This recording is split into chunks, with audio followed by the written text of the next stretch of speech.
Hey guys, good morning. Welcome back to my channel. ইচ্ছে পুরন তোমরা সবাই কেমন আছো? আশা করছি তোমরা সবাই খুব ভালো আছো। আজকে হচ্ছে 23rd of June আর আজকে আমি আমার ব্লগটা 10টা বাজতে 10 মিনিট আগে থেকে স্টার্ট করছি। তো চলো পুরো দিনকার ব্লগটা দেখতে থাকো। আশা করছি তোমাদের পুরো ব্লগটা দেখতে ভীষণ ভালো লাগে। সকাল চান করে নিয়েছি, চান টান হয়ে গেছে, এখন পুজো করব। আজকে হচ্ছে খুব স্পেশাল একটা দিন। আজকে আমার মামার বাড়ির দিদা, মামি, ভাই আর মামা আসবে। কেন আসবে তার কারণটা হচ্ছে ভাইয়ের আর কিছুদিন পরে মানে জুলাই মাসের 11 তারিখ করে পৈতে আছে, 11 তারিখে। তো পৈতে যেহেতু আছে তাই পৈতে তো পুরো বিয়ের মতনই হয়, তাই জন্যে শুধু বউটা আসে না। তো তাই জন্যে আমরা আইবুড়ো ভাত আজকে ভাইকে খাওয়াচ্ছি। তো ওই জন্যে আজকে সবার ইনভাইট করা হয়েছে। তো আজকের ব্লগটা পুরো দেখতে থাকো, তোমাদের খুব ভালো লাগবে। এখন যাব হচ্ছে পুজো করতে, বিকজ সানডে ঠাকুরকে পুজোটা চলো করে নিই। তো প্রথমে চলো তোমাদেরকে একটু দেখিয়ে দিই পুজো করার আগে সবজি কি কি কাটা হয়েছে। এটা হচ্ছে ভাজা, করকম ভাজা চলো দেখি। একটা হচ্ছে কুমড়ো ভাজা, বেগুন ভাজা, পটল ভাজা, ভেন্ডি ভাজা, আলু ভাজা, 1 2 3 4 5 রকম ভাজা। শাক হচ্ছে 6 রকম, আর একটা মাছ ভাজা হবে, সেটা হচ্ছে 7 রকম, যেহেতু ছেলে 7 রকম ভাজা। আর এটা কেটে রেখেছে হচ্ছে শশা। আর এদিকে হচ্ছে এটা কি কুমড়ো, ভুলেই যাচ্ছি। কুমড়োটা হবে মাছের মাথা দিয়ে, তাই তো? আর এটা পটল, আর এখানে আলু আছে, এটা পটল আর আলু দিয়ে তরকারি, ঝিঙ্গে আর আলু দিয়ে মাছের ঝোল, কাতলা মাছের ঝোল ঝিঙ্গে আর আলু দিয়ে। আর এখানে চিংড়ির মালাইকারি হবে। এখানে এখন মাকে দেখাতে পারবো না, মাকে একটু পরে দেখাবো, মায়ের অবস্থা খুব খারাপ। আর এইখানে হচ্ছে সব পেঁয়াজ এগুলো কাটা আছে। তো এইগুলো এখন কেটে রাখা হয়েছে ঝটপট করে, যারই আগে হবে। মানে আমি মাকে বলেছি যে আমি পুজোটা আগে করে নিই, আমি ভাজাগুলো অ্যাটলিস্ট করে দেবো, তারপরে তুমি ঢুকে যাবো মেন রান্নাতে।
পুজো করে চলে এসেছি। সকালবেলা যেটা আমি খাই, ছোলা আর ড্রাই ফ্রুটস নিয়ে।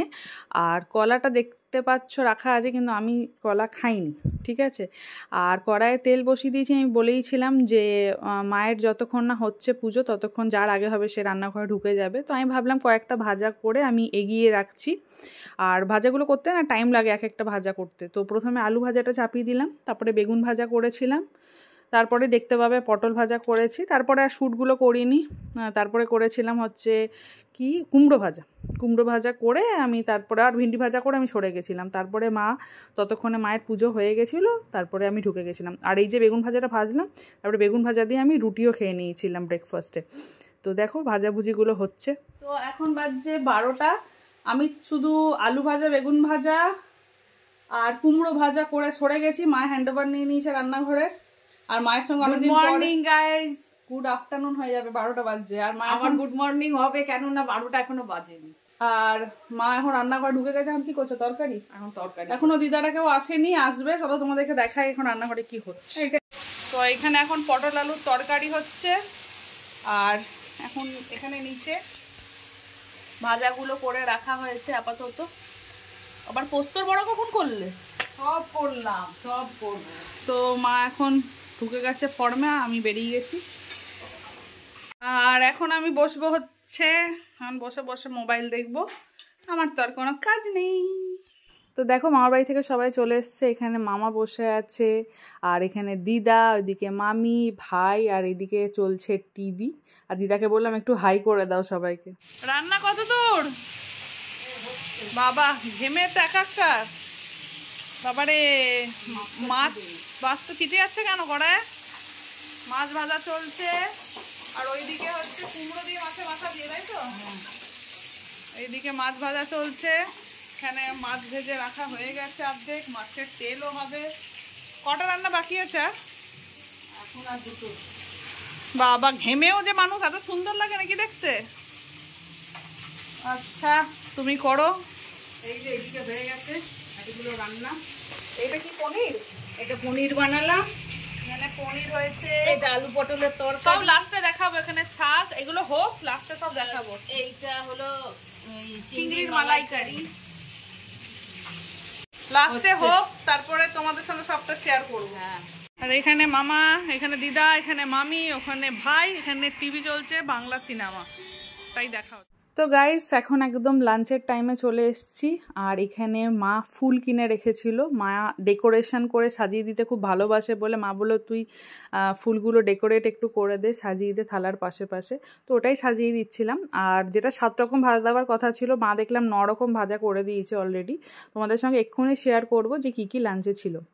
তো প্রথম পাতায় আছে দেখো নুন, লেবু, এটা হচ্ছে নোটের শাক, তারপরে ছিল আলু ভাজা, পটল ভাজা, বেগুন ভাজা, ভিন্ডি ভাজা, এটা ছিল কুমড়ো, তারপরে ছিল উচ্ছে, পোস্ত, আর এদিকে মাছ ভাজা।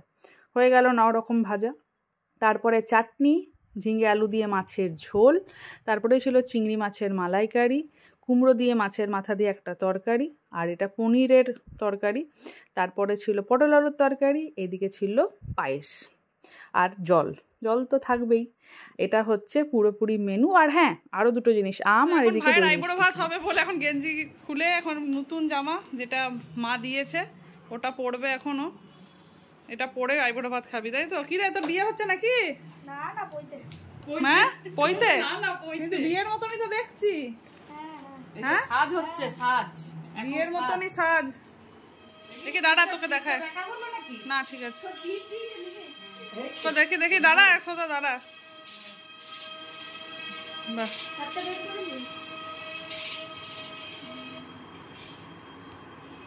আমার ভাইয়ের বয়স হচ্ছে 10 বছর, আর 10 বছর বয়সে ও ভাবছে যে এটা কি হচ্ছে আইবুড়ো ভাত খাওয়া। মানে ও খুব এক্সাইটেড, ও নিজের জন্য এত কিছু এই ফার্স্ট টাইম দেখছে যে আইবুড়ো ভাত আবার কি জিনিস। তো আমরা সবাই বলেছি ওকে যে বিয়ের আগে যেরকম আইবুড়ো ভাত হয় সেরকমই তোর আইবুড়ো ভাত হচ্ছে, এটা পৈতের আগের আইবুড়ো ভাত। ফারাকটা এটাই যে তোর বউ আসছে না। তো ওটাই মজা করছিলাম, আর সব কিছু মা ঠেকিয়ে একটুখানি ওকে খাইয়ে দিল। Hey guys, good evening. এখন সন্ধ্যেবেলায় দুপুরবেলা খেয়ে দিয়ে আমরা সবাই ভীষণ ঘুমিয়েছি। 7টা পৌনে 7টার সময় ঘুম থেকে উঠেছি। এখন সবাই বাড়ি চলে যাচ্ছে, ভাই, মামি, দিদা সবাই। তো চলো একটু দেখিয়ে দিই তোমাদের সঙ্গে। এদিকে আয়, এদিকে আয়, দাঁড়াও। আজ কেমন আইবুড়ো ভাত খেলি? হ্যাঁ ভালো। হ্যাঁ ভালো। ভালো খেলি? এবার বিয়ে করে বউ আনতে হবে তো। হ্যাঁ। বিয়ে করার আইবুড়ো ভাত খেলি না কি খেলি? ওইটা আইবুড়ো ভাত খেলাম। পইতে আইবুড়ো ভাত। তো চলো, ওরা বেরোচ্ছে, একটু দেখিয়ে দিই তোমাদের। এদিকে দিদা রেডি হচ্ছে। দিদা এসে আজকে একটা দুর্ঘটনা ঘটিয়েছে, হাতে পুরো কেটে গেছে গেটের মধ্যে লেগে। ব্যান্ডেড লাগিয়ে দিই, পায়েলকে বলছি। ব্যান্ডেড লাগালে ঘাটা শুকোবে না। দেখি খোলো দিদি, দেখি জায়গাটা। এটা টিটিনাস নিয়ে নিলে ভালো হতো গো। দিদিকে একবার ফোন করে জিজ্ঞেস করো তো, টিটিনাস দিয়ে দেবো। লাল লাগানো আছে, এটা এই তুলো লাগানো আছে। এই দেখ বাবারি, ওই চামড়াটা পাতলা না, ওটাই কেটে গেছে। চামড়াটা উপরে চামড়াটা গেছে, ভিতরেরটা না না, ডিপ হয়েছে, ডিপ হয়ে কেটেছে। ডিপ করি কেটেছে। যাই হোক, আবার আসবে দিদা, বললাম থাকতে, যে থাকুক। আসবে। দাঁড়া, নাতির বিয়ে হোক তারপরে তো আসবে। বললাম তো থাকতে, নাতির বিয়ে হোক, থেকে যাও। নাতির বিয়ে হোক তারপরে আসবে। পাখাটা চালিয়ে আর এই একজন পাগল পুরো। মামা বেরিয়ে গেল? মামা বেরিয়ে গেছে। হ্যাঁ চলে এসছে টোটো না, আসছে। দিদা নাইটি পরেই যাবে, দিদা ড্রেস পরবে না। চালিয়ে দাও, পাখাটা চালিয়ে দাও। Hey guys, good morning. কালকের ভিডিওটাকে শেষ করতে পারিনি। কালকে আমার বিকাল থেকেই দিদারা গেলো, তারপর থেকে প্রচণ্ড শরীর খারাপ, জ্বর, তারপরে বমি, প্রচণ্ড বমি হয়েছে। তো ওই জন্য ভিডিওটা আমি আর শেষ করতে পারিনি কালকে। আজকে সকালে ভিডিওটাকে শেষ করছি। আর আজকে আর কোনো ভিডিও শ্যুট করব না, আমি আবার কালকে কোনো ভিডিও শ্যুট করব। তো চলো গাইজ, সবাই খুব ভালো থেকো, সুস্থ থেকো এবং সবাইকে ভালো রাখো। এই যে সকাল সকাল দেখো ছোলা, যেগুলো আমি খাই, ড্রাই ফ্রুটস, ডাবের জল রাখা আছে, ওগুলোকে খাবো। এখন সকালটা এইভাবেই শুরু করব। মুখ চোখের দশা খুব খারাপ, কাল থেকে খুবই শরীর খারাপ, জ্বর আছে। তো ওই জন্য আমি আর কালকে আর ক্ষমতা হয়নি তোমাদের সঙ্গে সামনে আসার। তো ভিডিওটাকে আজকে এখানেই শেষ করছি। বাই।